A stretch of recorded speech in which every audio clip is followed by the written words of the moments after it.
সবাইকে স্বাগত আর একটা ভিডিওতে। বন্ধুরা, অনেক দিন পরে আবার রান্নার ব্লগ নিয়ে হাজির হয়েছি। এই যে দেখো, তো পটল আলুর তরকারি বানাবো।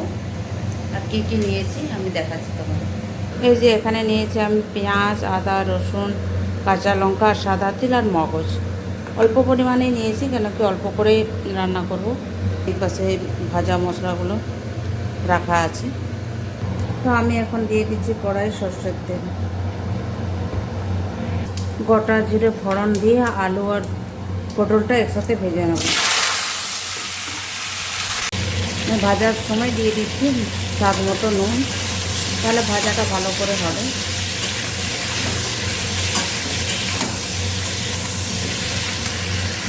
এখন দিয়ে দেবো বেটে রাখা মশলাটা,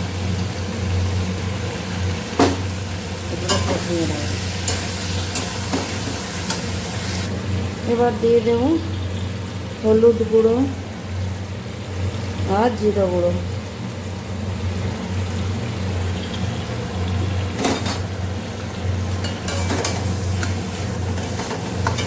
সুন্দর করে কষানো হয়ে গেছে। এবার আমি দিয়ে দেবো পরিমাণ মতো জল।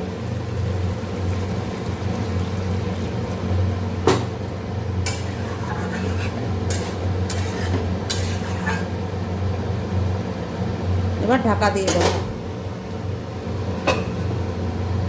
দেখো, একটা জিনিস দেখায় তোমাদের, কত অপরাজিতা ফুল ফুটেছে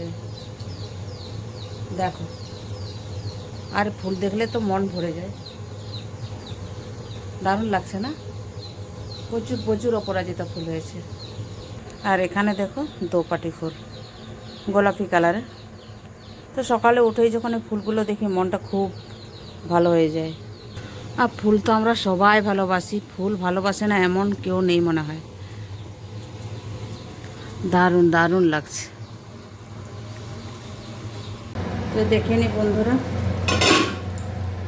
দেখো খুব সুন্দর একদম মাখো মাখো হয়ে গেছে পটল আলুর তরকারি। দেখতেও খুব অসাধারণ লাগছে। তো আমার পটল আলুর তরকারি রেডি। এবার নামিয়ে নেব।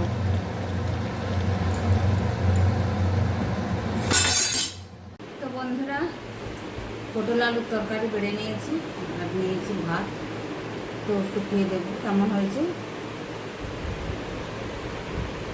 ছেলেমেয়েরা সেরকম পছন্দ করে না, তো অন্যভাবে একটু রান্না করলাম, দেখি কেমন লাগে ওদের। আশা করি ভালোই লাগবে, একদম আলাদাভাবে রান্না করেছি। বেশ ভালোই লাগছে, হালকা ঝাল আছে, একদম মাখো মাখো, ভালো লাগছে বন্ধুরা, তাই করবো।